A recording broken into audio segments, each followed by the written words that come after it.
morning, church. Welcome to the Northeast region of the Garden State Church. Amen.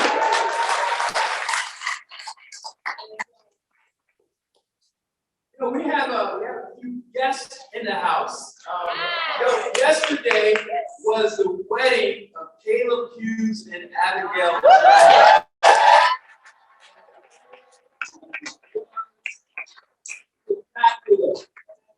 And what was so cool is I got to meet a young couple who are here from our church in South Africa. And I'm going to ask Dylan and Eileen to stand up. What's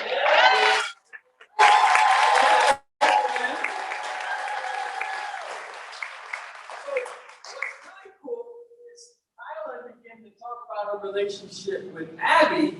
And then it clicked. She is the daughter of Dean and Melissa Ball.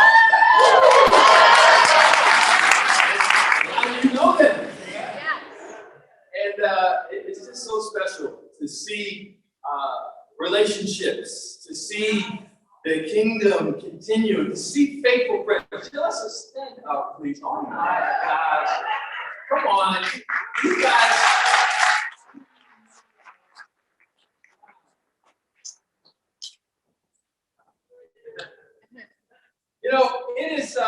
It's incredible to be able to come together. I appreciate so much our AV team. I gave Marty like the biggest issues. And if he didn't show up, we would be having some real issues. But I think he incurred for holding down and making things happen. Sarah, thank you so much.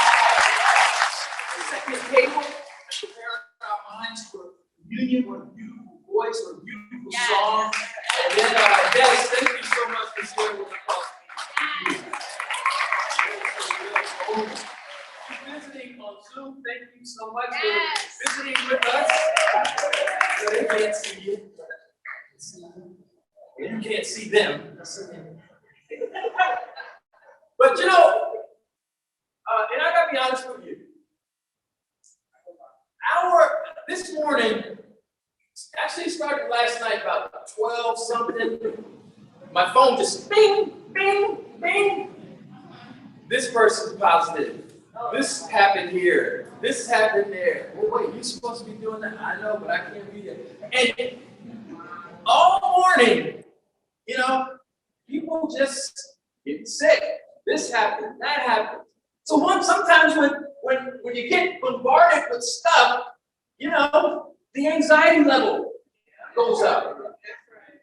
Sometimes you click on the internet and all you gotta do is read. And the anxiety level goes up.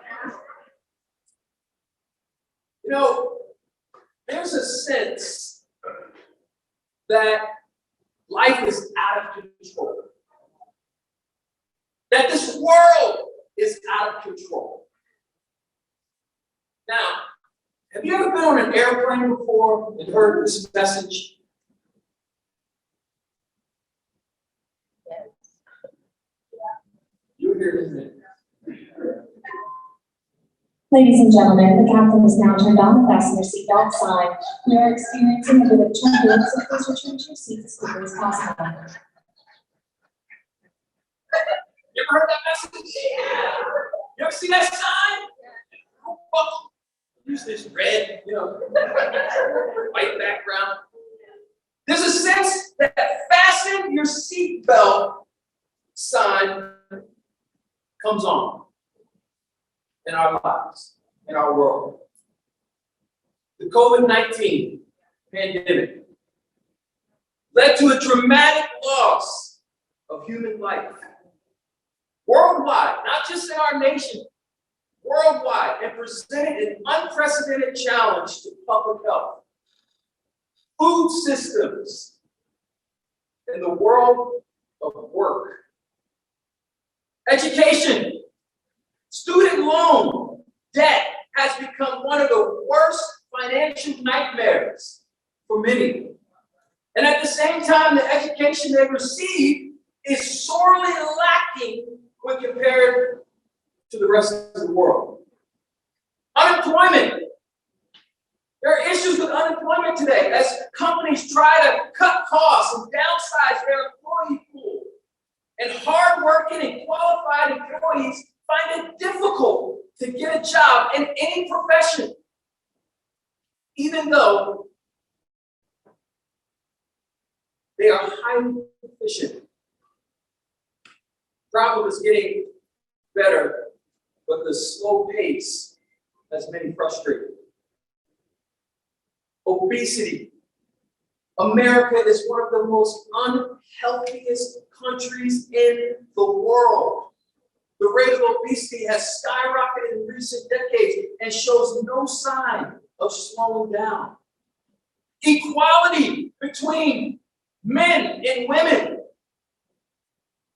For women in the workplace making less than men to the problems of men wanting to take time off for parenting, but finding that their traditional roles hold them in a place that frustrates them. There are problems on both sides of the gender. Discrimination and racism. It seems like this issue should have gotten better, but if anything, it's gotten worse. Racism flares up just about every other day, especially in terms of people of color. What might be anything from simple misunderstanding to true corruption. When the fasten your seatbelt sign comes on, what do you do? That's what we're here to talk about this morning. Because I believe our God has answers that you and I need to hear what he has to say to us. You know, when you're on an airplane and the fasten your seatbelt sign comes on, it usually means three things. One, that you get ready to take off. Two, that you're preparing to learn. Or three, there's turbulence. Turbulence is no joke. You know, when we expect the seatbelt sign to come on when, like I said, we're taking off, but when that seatbelt sign goes on because of turbulence, that's probably why some of us to this day do not like to fly. Right? Because we don't like the uncertainty. Sarah and I were on our way from, we were coming from Rwanda to Nairobi. And we passed this mountain range. And all of a sudden, the plane went, whoop. Whoa. And for that moment, I thought that was it.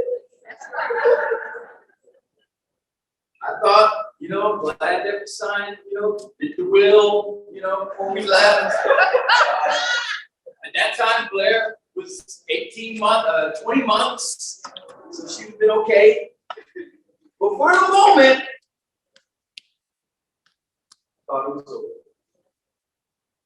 I was caught off guard. I was surprised. I was unprepared. I was uncertain of what would happen and if we would get back onto the ground. To this day, when I fly, I don't care who's on the plane. I don't care what you think. When we land, I'm like this.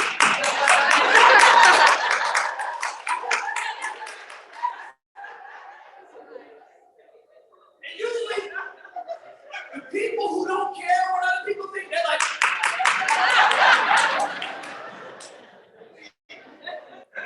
I was happy to be on the ground. And I don't care what you think.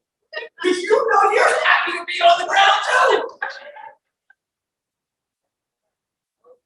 You know, pilots are trained and given a manual when to turn on the fasten your seatbelt sign. I want you to hear this. Here is what one pilot says about turbulence that they got in their training. If there is a turbulence report, or they got this list came from when turbulence is in the area, what do you do? When do you turn the sign on? Number one was if there's a turbulence report from another pilot, click on the sign. If the weather radar indicates turbulence, turn on the sign. If the forecast says turbulence, you turn on the sign. If there are certain cloud formations, turn that sign on. If the wind shifts in certain directions, you turn the sign on. And these last two are kind of funny. If you have a gut feeling, turn on the sign. And the last one is when your head hits the ceiling of the cockpit, turn on the sign.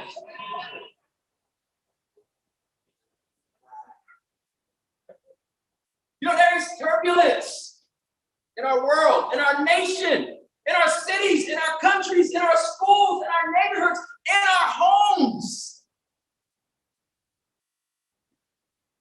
And what's for sure is that through challenges that we've faced in the last few years, we are reminded of one clear thing. We are not in control. In fact, we have never been in control. Now, I got to say that again for some of us because we're like, I'm in control. No, you're not. Sometimes we, especially as Americans, we think we got it going on until we don't. Maybe the Fasten your seatbelt sign has come on in your life personally. You've received some pretty bad news about your health. You've received some not so good news from your teenager who's now experimenting with drugs and alcohol and sex. Maybe you and your spouse are at odds and you're looking at the big D as a possibility. Maybe there's rumors of layoff, downsizing, or maybe you have lost your job and you're seeking a job.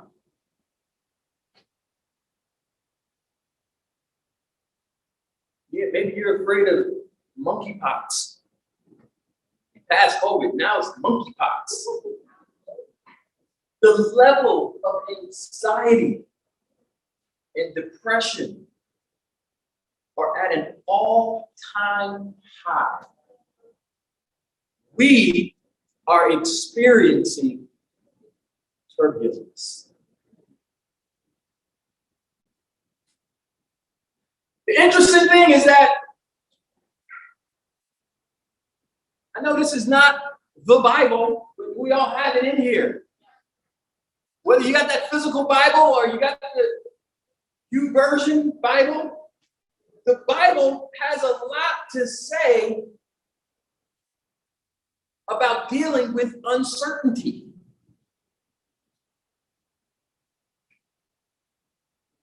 Did you know that every author in the Bible wrote during times of uncertainty, of confusion?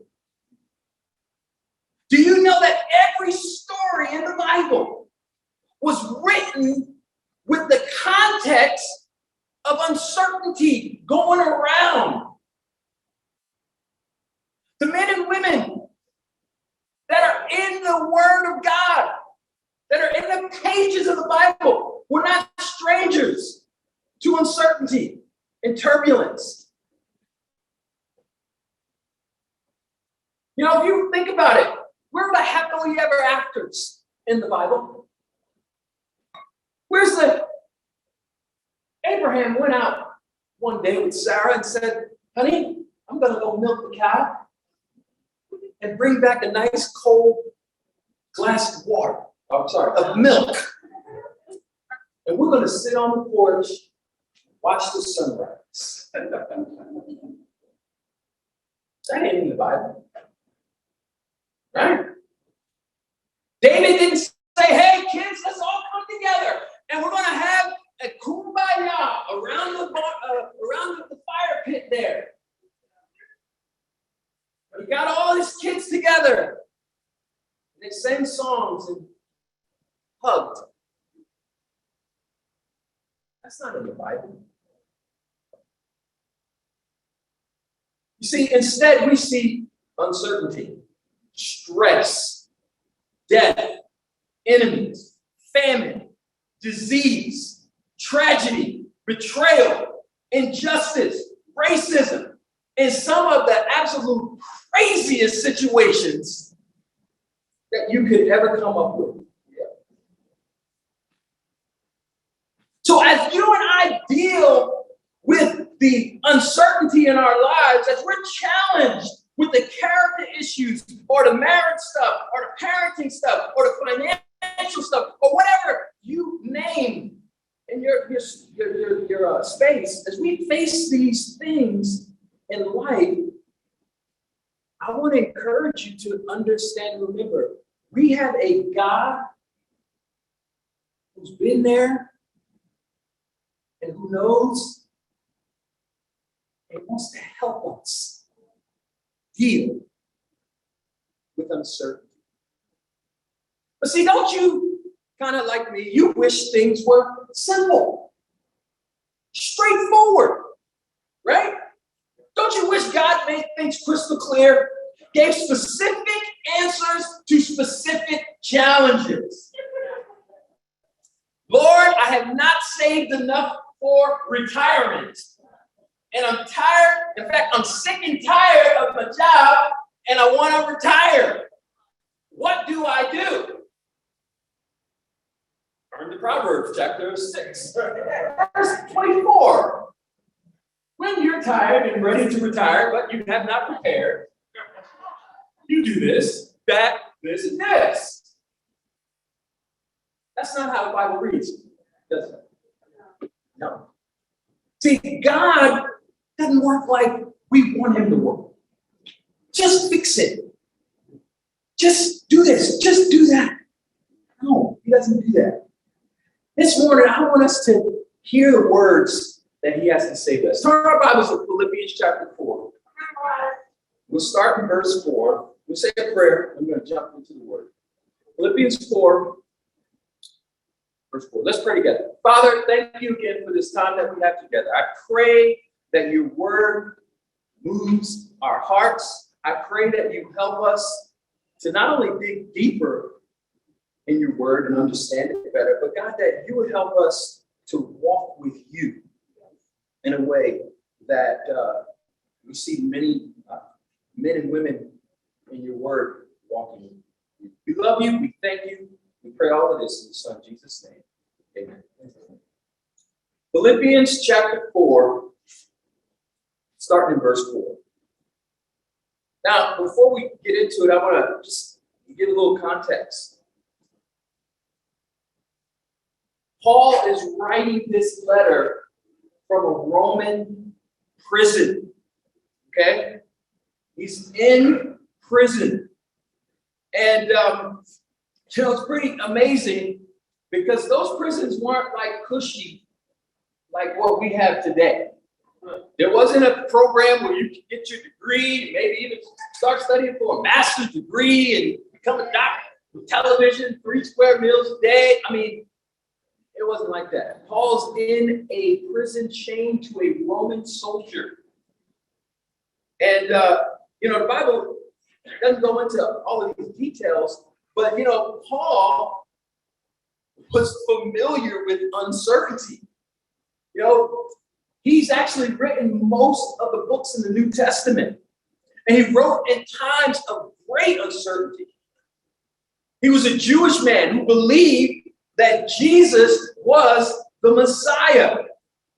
And that Jesus had come and God Paul met Jesus after Jesus resurrected, and then God gave him this revelation of what I want you to do with your life.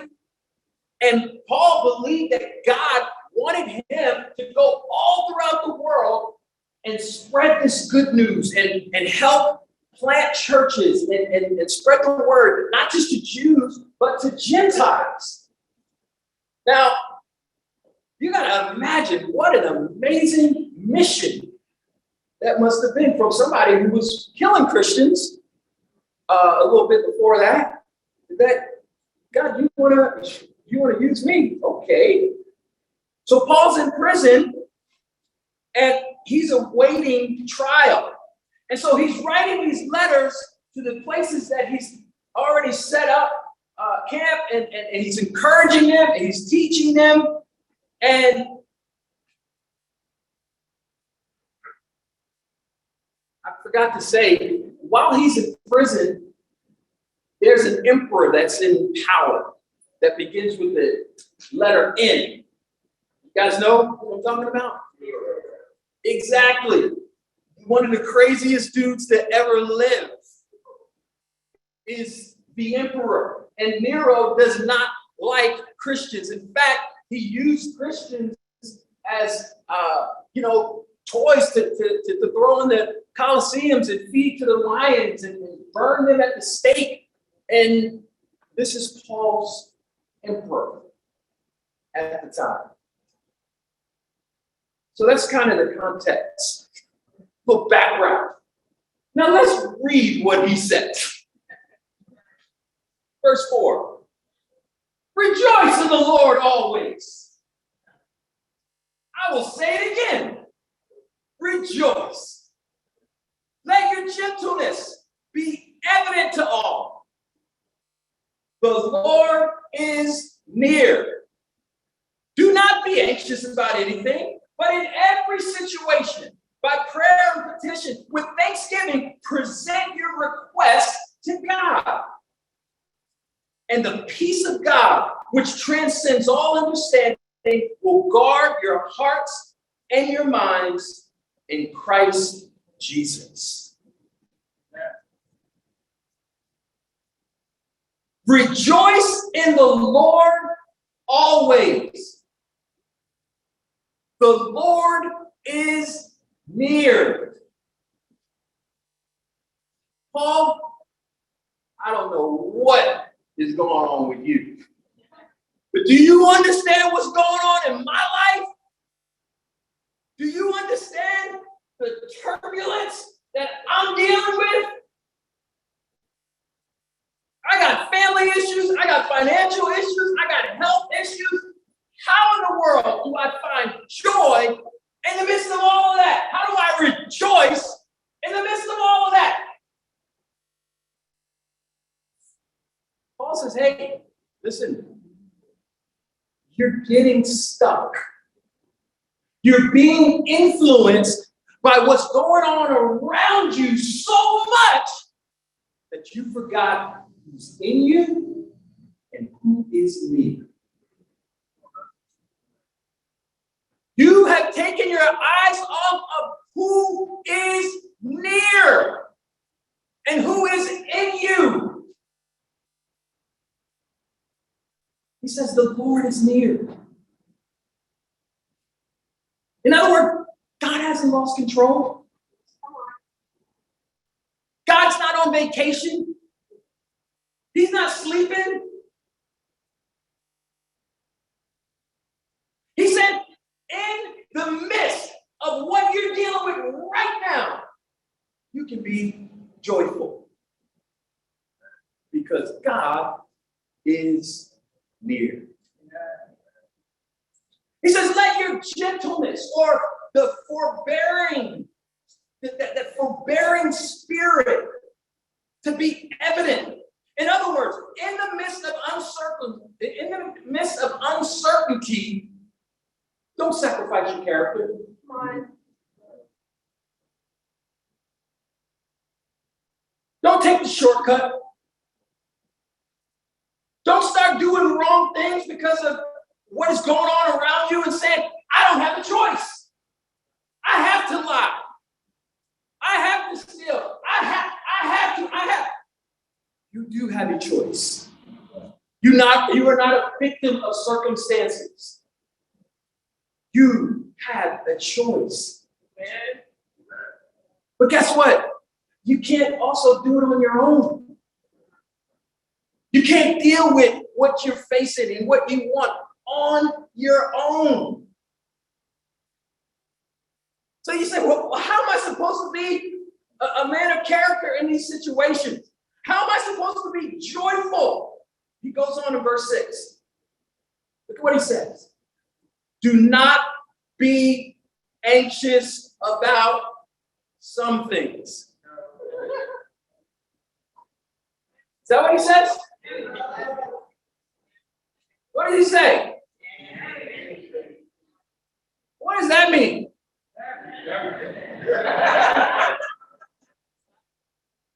Wow.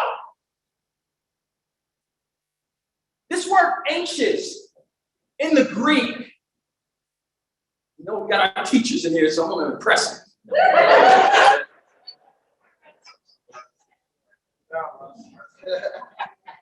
What this word anxious means, check this out. It means to be distracted by the fear of the future. To be anxious means to be distracted by the fear of the future.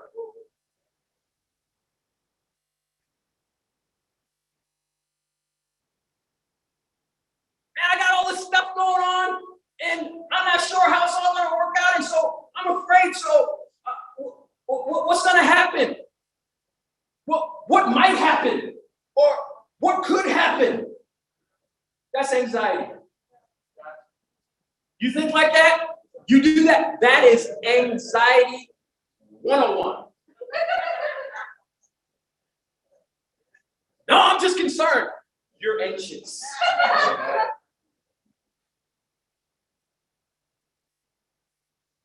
I'm distracted by the fear of the future.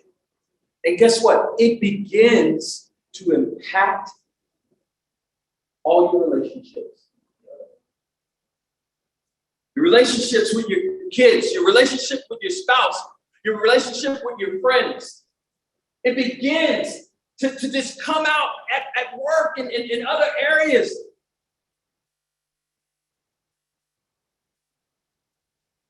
And it's in the mind. And you're thinking about everything. And how this impacts this, and then how that impacts that. And then what could happen if this happened and this. And you can't relax. You can't sleep. I'd be lying if I told you, oh no, I don't struggle with that. I found myself more lately feeling that. You know, the other week I woke up or went to an event, came home, I had eaten and I'm not down on Southwest avocado salads. I love it. But there's something in it that doesn't work with me. I ate it later on that night, my knees started feeling funny. And I'm like, whoa, something's going on. By the time I woke up, I could not bend my knee like this. Couldn't bend it. It was like, I was hopping along. And, it hurt. In my family, we had gout. And it was a gout attack from tomatoes. That's what I learned. You know, it makes me compassionate for people that deal with chronic pain. Yeah. Because I'm telling you, I called the doctors. First, I put the ice on, try to, Tough it out. Next day, I need some meds. Day after that, I said, I need some more meds. Stronger meds. It is not working. So after 3 days, I got what I needed, started being able to bend, but I thought, I'm consumed with pain. I don't want to talk. I don't want you to talk to me. I just want to sit still.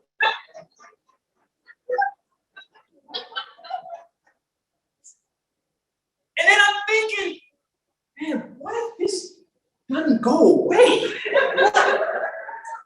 How would I don't know what I would do. Anyway.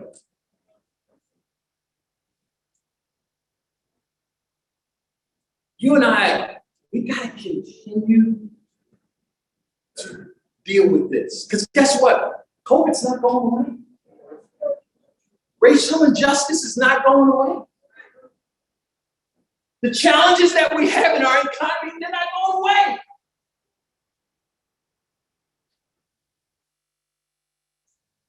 So Paul, you don't understand my situation. Paul, in fact, you just sound a little insensitive, bro. You don't understand, Paul. How can you face this kind of uncertainty and not be anxious? Is that really possible, Paul? And Paul, who was sitting in the Roman prison, shackled to a Roman soldier, getting some slack to write down his words, would say, yes, you can. Let me tell you how you can live this way. I'm going to turn it to the next slide. Paul would say, you need to pray. Yeah. Paul, thank you so much for that insight. But brother, I have been praying. It's not working. It's not working. I did pray. In fact, I prayed and I prayed and I prayed. It didn't work. So I need something else. You know, in this scripture, I want us to read it again, verse 6. All right? But in every situation, right? In every situation, it's almost like Paul slows down. He slows down his direction by prayer and petition. See, some of us pray. This happens, it's like, Lord, change that. Thank you. Lord, I need a husband, or I need a wife. Give it to me, please.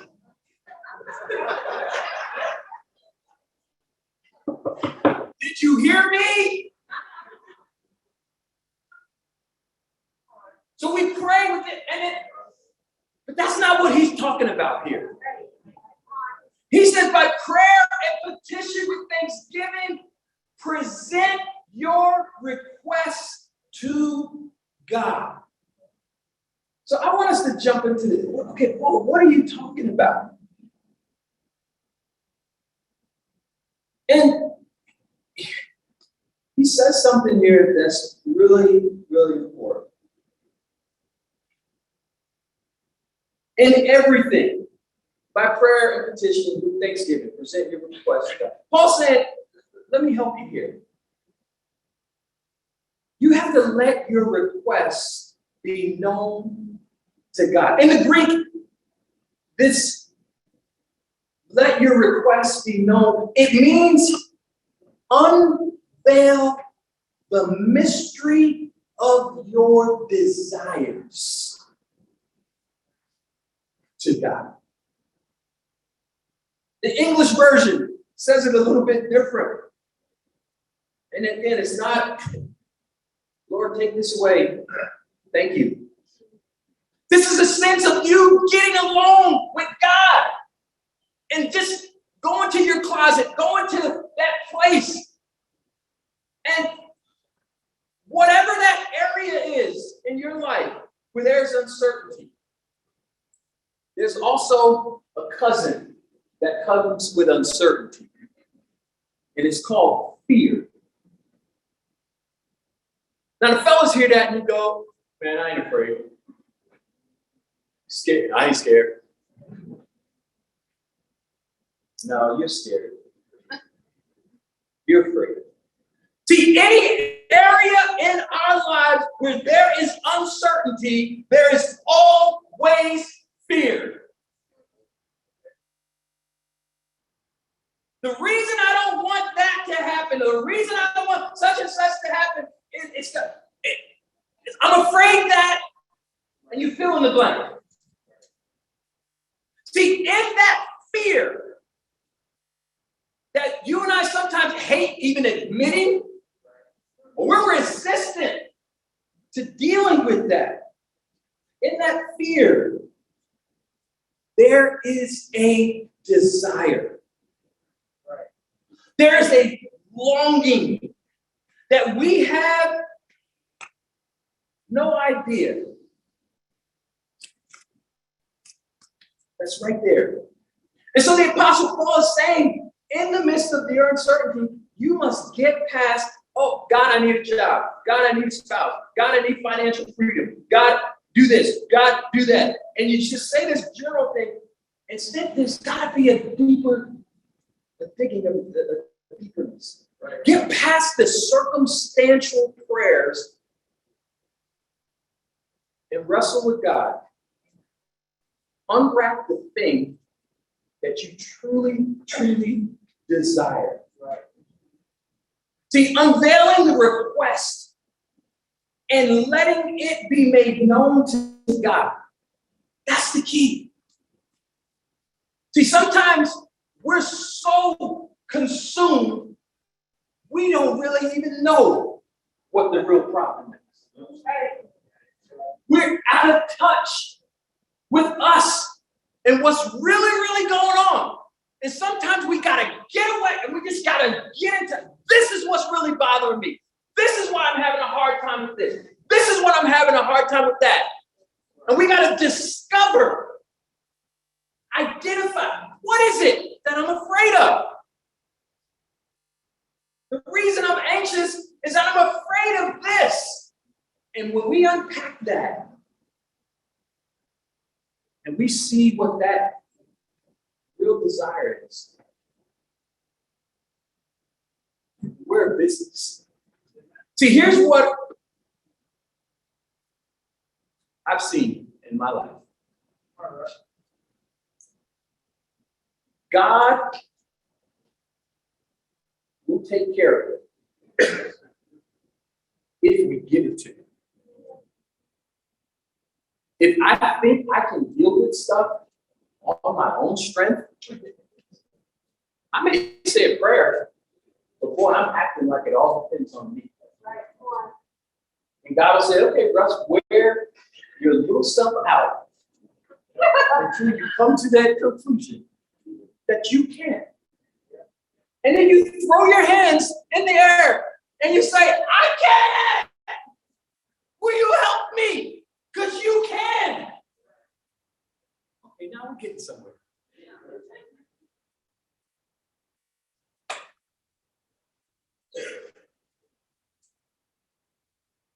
You know, a few weeks ago, our dear sister Nicole Bennett passed away.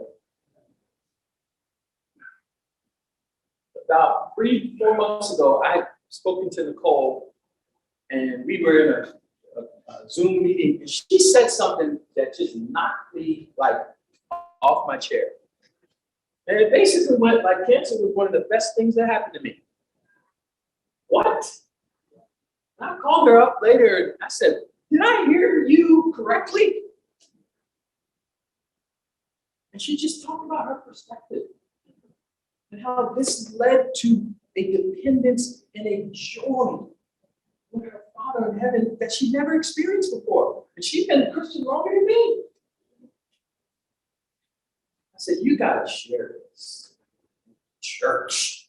Would you be willing to do that? And she did. I listened to that the other day. And I thought, this woman understands this passage because she took something that she had no control of and she placed it in the hands of the one who could do something with it. She let it go. See, brothers and sisters, and if you're visiting,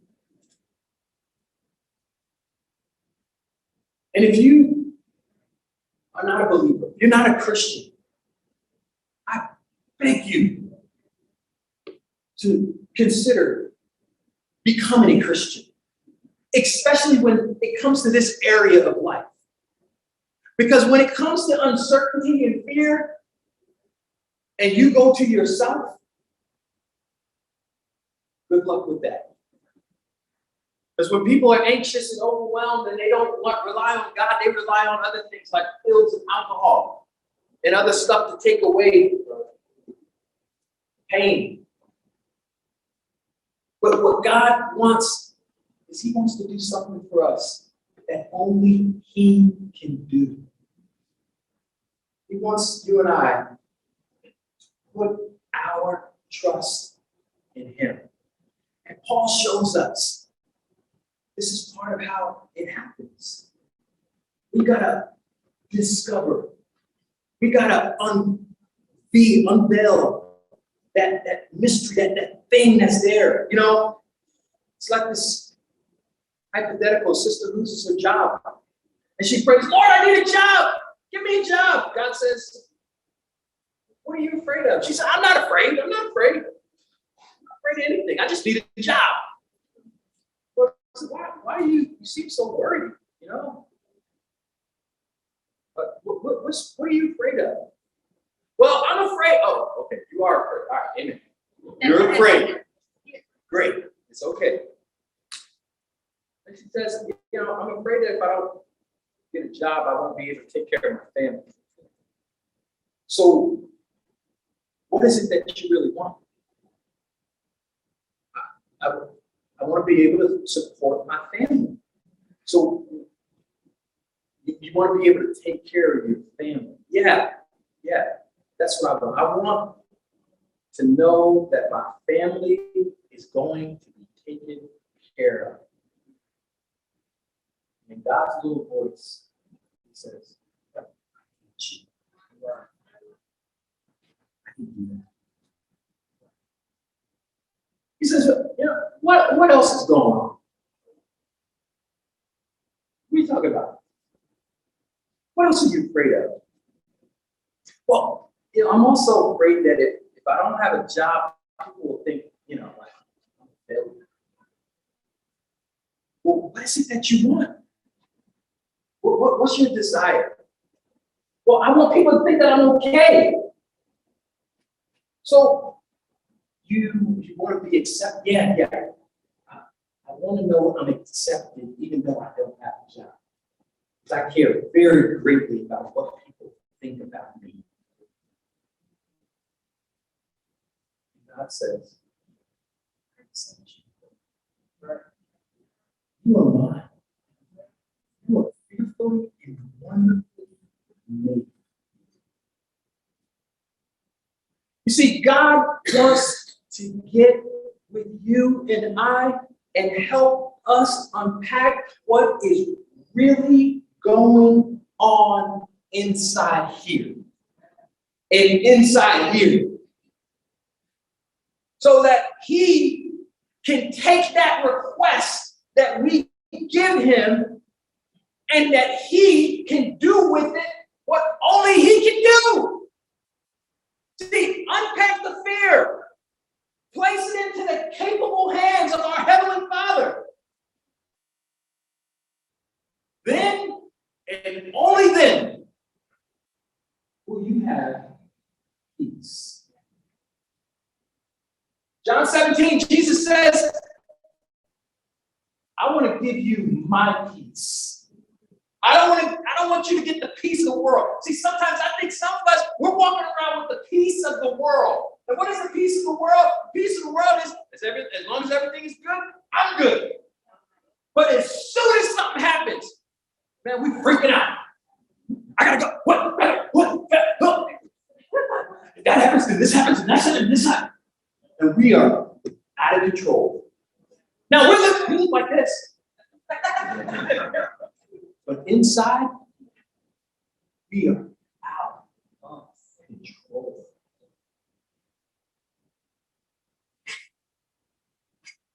See, God doesn't want us to be controlled by the fears and the uncertainties. No, He wants us to live with that peace that transcends understanding.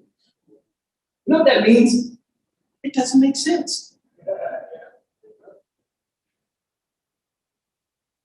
We were, Mason was junior, playing against East Orange, football game, high school. He had just gotten injured.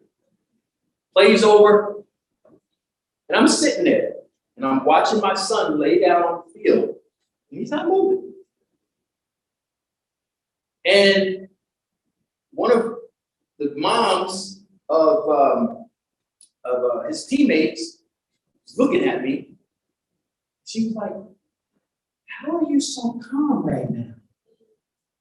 Now, the real answer was, "I'm not all that calm right now."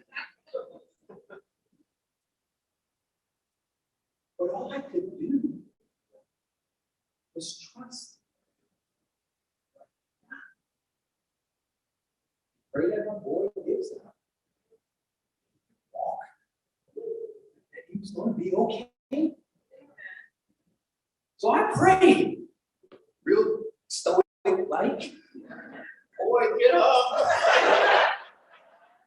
Don't be hurt, you know. It's a tight game and we need you. I didn't have to pray. But you know, those moments, those things that happen, and you're at peace. There's many of us here who've lived that, who've experienced that. They can get up here and talk about that. But that comes from practicing this principle that Paul's talking about. Look at verse 7. We're going to wrap it up here. I'm going to go over. Are you with me, church? Yes. You zooming with us, Zoom? Verse 7. Look at what it says. Look at the result of what Paul is teaching us. He says, "And the peace of God," again, not the peace of man, and not the peace of the world, not circumstantial peace, which transcends all understanding, will do what? Will do what? It will guard your hearts and your minds. Now, the word emotion is not in the Bible. But heart, that's what emotion means. So some of us may be like, "Oh, well, I don't, hey, I feel like," that's what he's talking about. Heart, talking about the emotion.